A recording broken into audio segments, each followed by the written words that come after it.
Here are some highlights of this program. Hello, everybody. Welcome to Brainstorm exclusive interview. Our education should be corrected, adapted, and updated. Live better, they can send their children to school because they can interact with their authorities. Techniques, electricity, computer science, innovation, And we know that it's a brainstorm. Yourself, after watching this interesting program, notice the final statement made by our notable guest, a brand new one.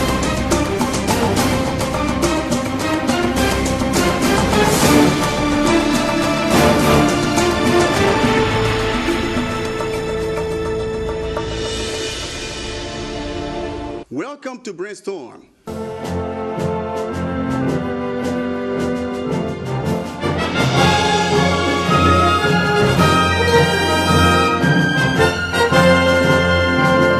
Transparency in the Congolese public administration. This is today's topic we're going to discuss in this program.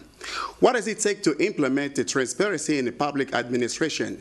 Why is the transparency in the public administration a key factor for social development? Is there a glimmer of hope when it comes to transparency in public administration in the Democratic Republic of Congo? I'm not the only one on this platform to break down this very interesting topic. I'm with my friend, Mon cher Mukuna. Hello, Mon cher. Hello, Gitombi. Oh, my pleasure to welcome you here on this platform to discuss this very important issue. My pleasure. Always my pleasure. I'm feeling honored to be here. I'm very happy. Thank you so much. Transparency in Congolese public administration. So this concept is very important when it comes to public administration. How do you understand this concept? Well, this concept of transparency, because transparency is the quality of something to be done in a very open way without secret. I think this is something like a key, as you already say that in the outset of this show in your introduction, as a key factor to many other benefits of management or public administration when we're talking about this public administration, of course. Transparency is something very important for public administration. So we want, in addition to what Mon cher Mukuna says, understand the definition of what transparency is. Please watch this video and we're back.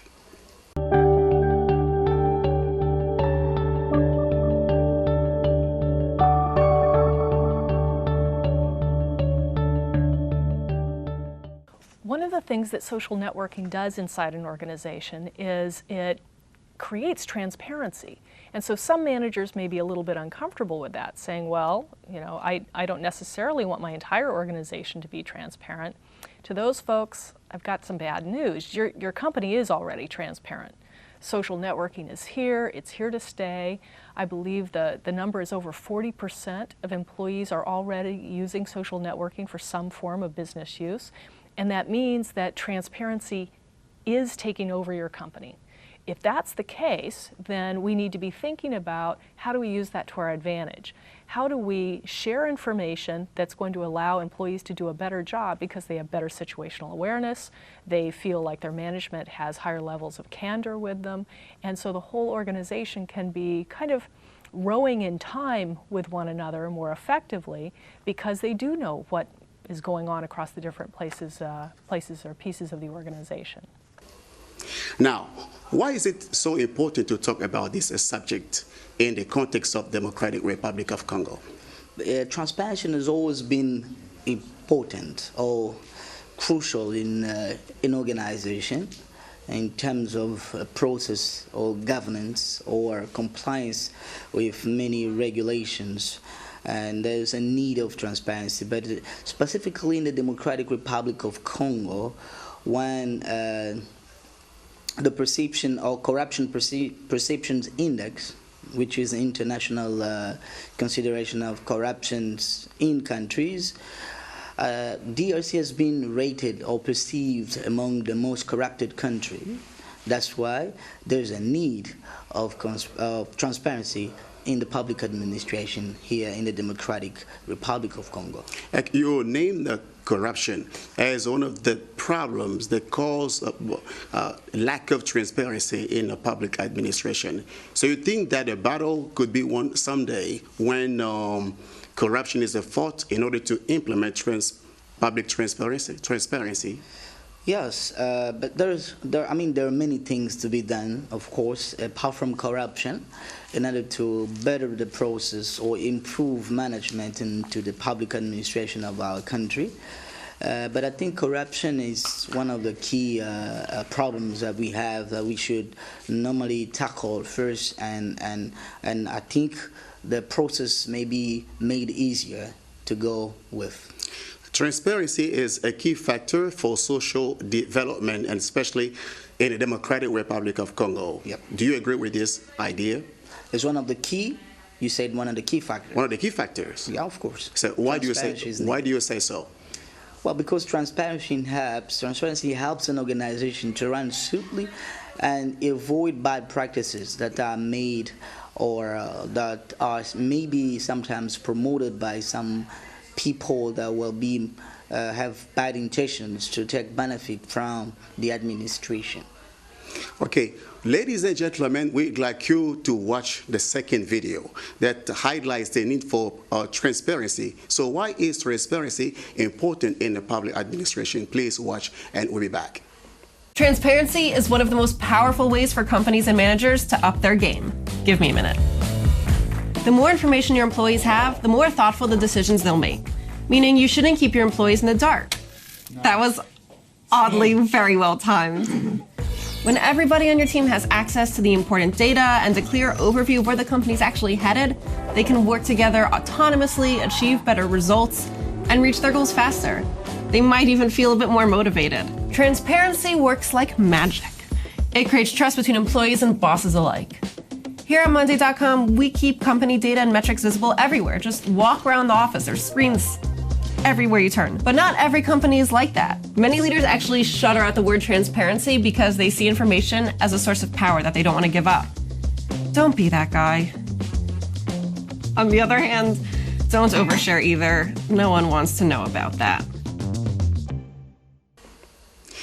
It seems that the public administration management is out of the control of the government or the states. Is that true? No, I don't think so, because public administration is managed by this public service, and we have a ministry devoted to public service, and we have the minister present. I think they are the ones that are controlling everything that is being done and really managing the whole public administration of the country. We cannot say that it's out of their control as long as they are alive, and they are the ones managing from day to day this administration. The reality though is just the opposite of what you're just saying, because the effective of the staff, public staff, is so far unknown to the government. Well, I think the government is well aware of what is happening on the ground, but maybe there's a lack of measures to be implemented in order to tackle all of this. But I think some progress has been done, but there are many things are to be done yet, so that they can tackle these issues. So you agree with me now that it means that the management, sometimes even the effective of the staff or public servants, is out of the control of the government? Well, what I don't really want to say is to say out of control, because they are what we call supervisors. They know exactly what is being done, but maybe they are not acting. But they know exactly what is going on in the and then public with your ideas, what can be done to implement transparency in public administration? Well, there's I think there are many things that to be done, but I would like to point out one that seems to be the main solution or possible solution to it is the digitization, which is a process of converting data from paper into in a numerical or a digital way into a computer, as we are in the 21st century. I think there's a need of digitalization in order to fight against transparency. That's something very important you've just pointed out. As regards globalization, is the Congolese public administration up to date? Public administration of our country is not up to date because we still resort to other techniques or other methods that are not normally observed or done in elsewhere, but we still continue with those because of lack of some solutions like computerization. So that means the lack of modern equipment just to help have a digitalization in the public administration, or lack of expertise? I wouldn't really say lack of equipment because I will point directly to the main cause of that. That will be the political willingness. I mean, the political will. There's no political will in that, because if there's will, there's way, as we always say. If they want to acquire or to have those things or that equipment, I think it's possible to have it. It's only a matter of wanting to have something or to do it and then doing it. Mon cher mentioned corruption as one of the causes that prevent transparency in the public administration. So what can be done, and what are some values that can help every citizen to fight against corruption as an anti-value? Please watch this video and we'll be back.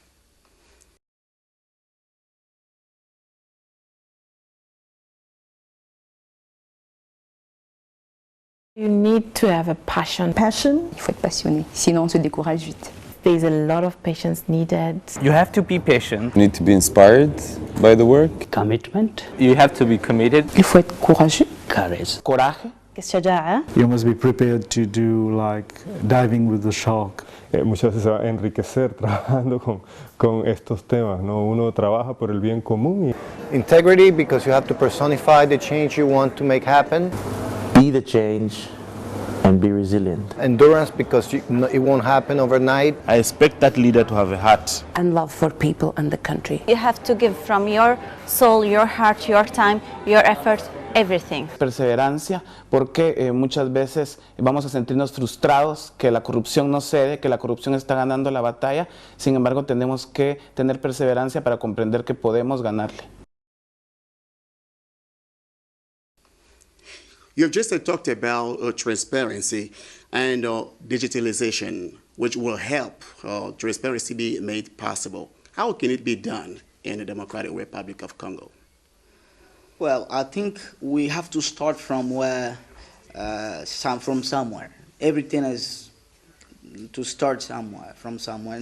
And at this stage, of course, there are many things that we have kind of lost, because if you go to the public administration office, one of it, and ask for a file or a record or even a certificate that was delivered, and they will take many days looking for it, because everything is still handled in a very hard way, in hard copies of files, and we have piles of them there. And I think the first thing is to start recording what I have available as paper to convert into electronic version, and all the way we start going to where we are. We can start even from here where we are, going forward with digitization. But I think that is a long process. I don't know if it's a short or long process, but it seems that Congolese public servants, especially executives, they don't like it. They want to stay with the older system, handling papers in their hand rather than having a digitalization system. But you think when it comes to this, and does it take a training of the public servants just to be used to using computers, with some computer tools in order to be able to assure a transparency? Of course, totally agree with that. There should be a bidding capacity process that to be done there, training all those public servants used to handling things or managing in hand, as you said, and now they have to adapt to the new system of things, into the globalization perspective of things. As today we're in the 21st century, and the paper has become a computer, so that's exactly what they have to adapt to. And there should be a training, and accompany all those servants that need to be trained or built in capacity. Okay, that's quite normal, because in private sectors or private companies also, digitalization is already effective. So it's no wonder that if that could be implemented one day in a public administration. Please, ladies and gentlemen, we invite you to watch again another video that talks about transparency, this time in entrepreneurship. Please watch and we'll be back. Digital entrepreneurship remains a challenge for young Congolese entrepreneurs. Dozens of them gathered in Kinshasa, the capital of DR Congo, to join forces in a country where majority of the population lacks access to the internet. These young dreamers are poised to effect change. Dadi Kabeya has set up Wapimed. It is an interactive platform for appointments with a doctor and offers online payments. Young entrepreneurs are much more professional, who also better understand the investment market and who now work much more with companies that are also able to understand them and local situations. In Kinshasa, banks are very cautious and demanding before lending money to startups. Founder of a music streaming app, Bazix, faced this. He's hoping to get support so that his company can continue to promote Congolese music. First, it's financial difficulties. Access to financing is really hard to find around here. When you knock on doors, it's either you go to a bank or be sponsored by an experienced entrepreneur. And that's not always obvious for startups or companies like ours. Thomas Chevins and Jean-Louis Mbaka both invested in a real estate startup and successfully raised funds. Now, they employ 8 people and the number of visitors to their site have surged, a positive sign for other digital entrepreneurs in the DRC. All we lack here is the support from the states and also from the private sector. There are private incubators that are being set up now. In any case, we really have nothing to envy our neighboring countries. At least with the startups here, that's clear. The Congolese Employers Federation has just opened a branch for young entrepreneurs. The idea is to facilitate their ownership by banks so they can become pioneers in developing the digital sector in the Democratic Republic of Congo. All right. Now, lack of transparency in Congolese public administration, a staff problem or equipment, just I've already talked about it. Well, I will say that I will go to the main cause, that is the mindset of people. Transparency, of course, that's another concept that has to improve things, but it's people that will be working there that should also be aware of that, mindful of compliance and governance into an administration. I think the problem is to be related to the staff, or to the mindset of the staff first, before reaching into the equipment. Though it's not easy to change the mindset of the staff, but can you please help them through some benefits, advantages of transparency and some disadvantages of not transparency in a public administration? Yeah, let's start with the lack of transparency, the disadvantages. There are many, because we have bad practices, for example, of it, like corruption, bribery, and facilitation payment, and all of these are things or elements that constitute a crime or offense to normally good governance of an organization, as we are in the context of public administration. But when talking about advantages, then we can point to many of them, like there will be an increase of funds, for example, because there are people that would like to be paid in cash, like you give them for their own benefit, individuals. These people, if we have transparency in the process, this will lower this the number of practices that are observed today, and there will be an increase of funding the cash.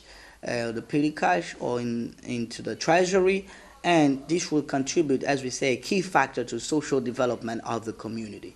And I think that you are really sure that when public transparency is applied or implemented in a public administration, anti-values such as dishonesty, corruption will be gone for good. And this is something really important. As far as there is a lack of transparency in Congolese public administration, now who is to blame? The state or the public servants? Well, if something is wrong at the bottom, maybe we incline to blaming the head. I mean, the supervisors and all of that, and that's maybe the case into this context of public administration and lack of transparency in it.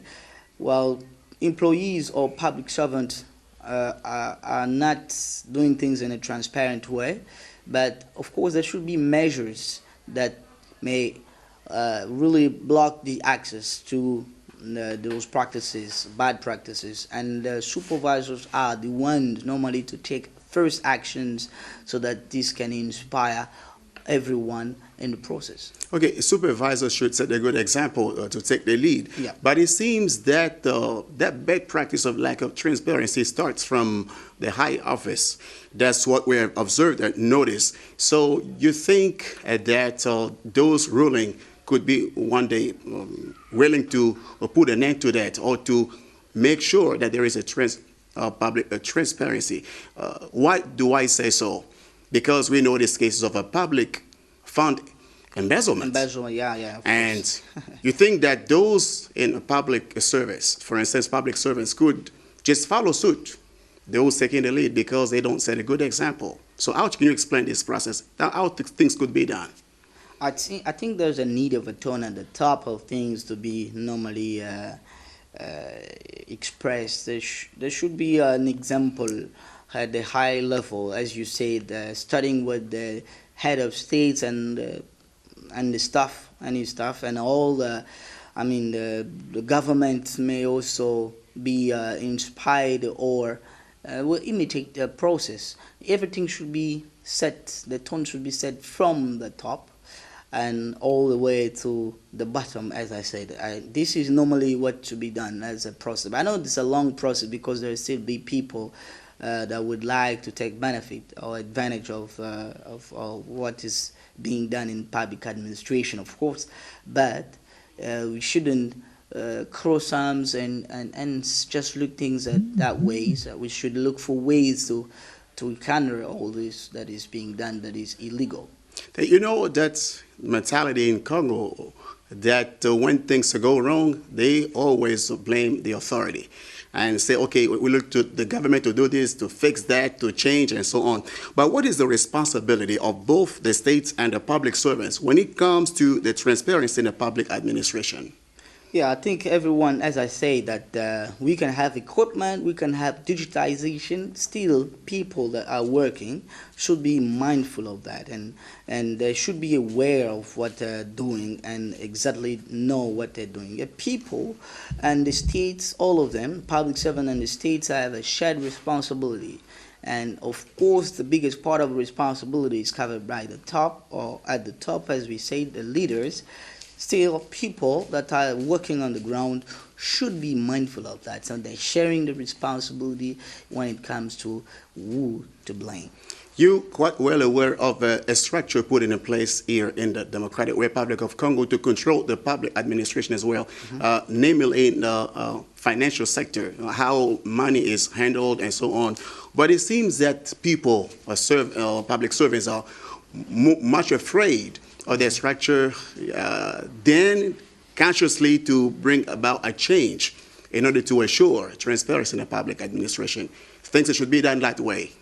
Well, because they know exactly they're afraid of the consequences of transparency once this is implemented into the public administration, and what's where like their benefit would be lost exactly, and that's exactly the reason, as I said, that they want to put a name to that system that is controlling the fund of the public administration.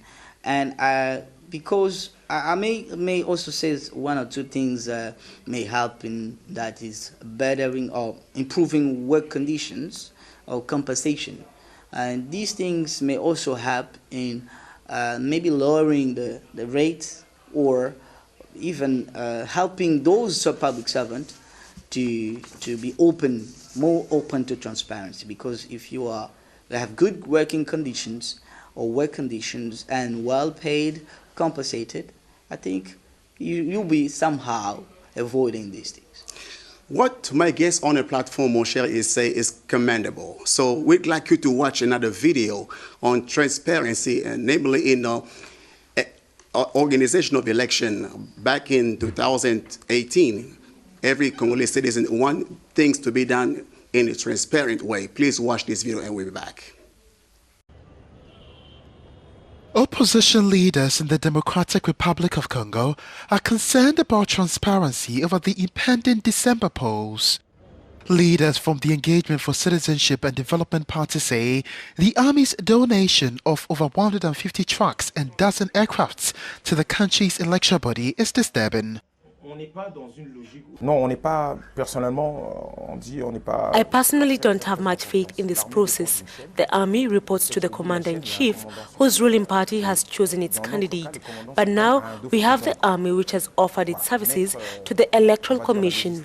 But then we don't know if it's the Electoral Commission that is in charge in the election logistics, whether the trucks or aircrafts carrying the election material will be driven by drivers from the army. So you have to wonder if the government wants to make us uncomfortable to the point where they say you either participate in these elections or you don't.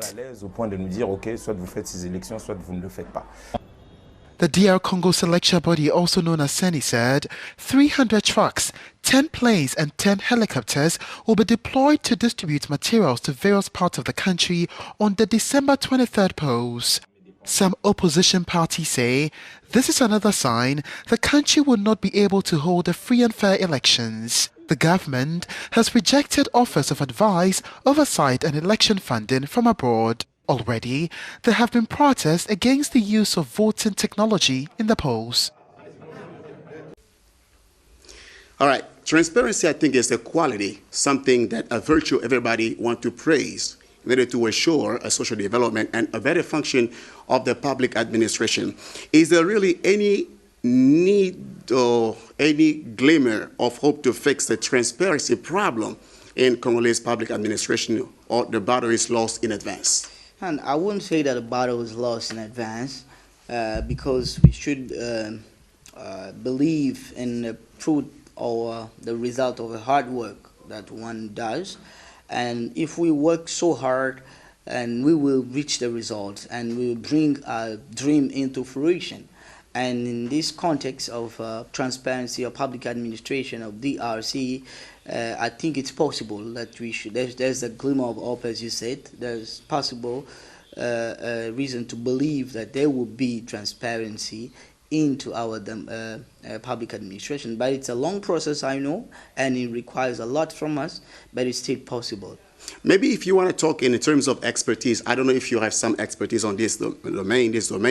So to make sure the transparency, how should the public administration work according to your ideas? What you can suggest? Well, I may say that two things.